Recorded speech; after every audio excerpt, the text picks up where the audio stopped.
Stop studying the way everyone else does, because chances are you're wasting most of your time without even realizing it. Think back to all those nights you spent cramming, only to sit in the exam hall and feel your mind go blank. It's not that you're lazy, it's that the methods you've been told to use don't work. Imagine pouring water into a bucket riddled with holes. No matter how much you pour, most of it leaks away. That's exactly what happens when you rely on weak study habits. The truth is, most students confuse familiarity with real learning. They highlight every page of their notes, reread the same chapter over and over, and feel a sense of comfort because the words look familiar. But recognition is not memory, and it's not understanding either. Watching a movie 20 times doesn't make you a filmmaker. It just makes you familiar with the story. That's why rereading feels productive, but fails you when it matters most.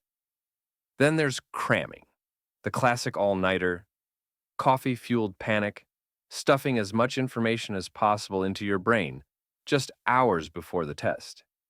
It might get you through tomorrow, but by next week, it's gone.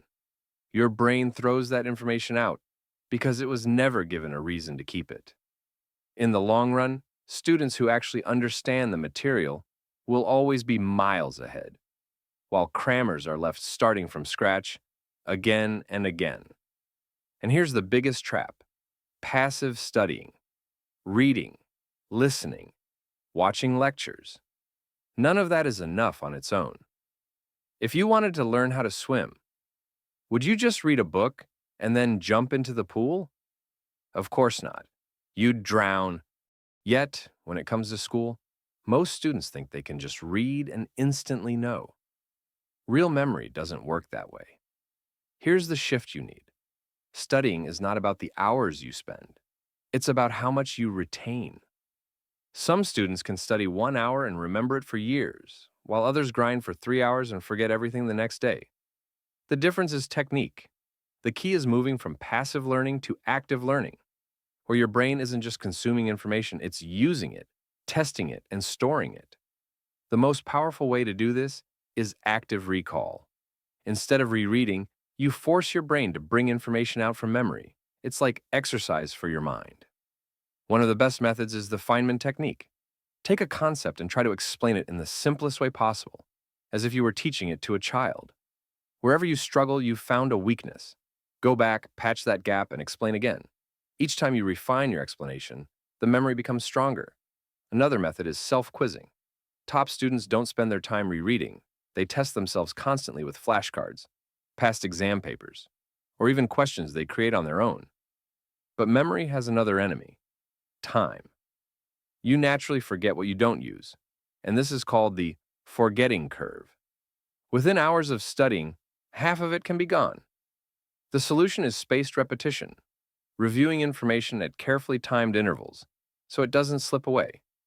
Learn it today, review briefly in a couple of days, then test yourself a week later. By stretching the reviews, you trick your brain into treating the knowledge as valuable and permanent. And none of this works if you can't stay consistent. That's where habits come in. Start small with the 2-minute rule. Tell yourself you'll just do one flashcard or read one page.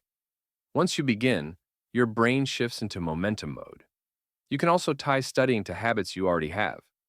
For example, review a flashcard after brushing your teeth, or summarize a topic after dinner.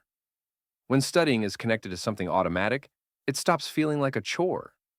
Finally, manage your energy with the Pomodoro Technique. 25 minutes of focus followed by a 5-minute break. Short sprints beat long marathons every time. The hard truth is this: most students will keep wasting hours with little to show for it. But if you make the switch to active recall, spaced repetition, and smart daily habits, you'll not only ace your exams, you'll carry that knowledge with you for life. Stop pouring water into broken buckets. Patch the holes, and finally, let your effort pay off.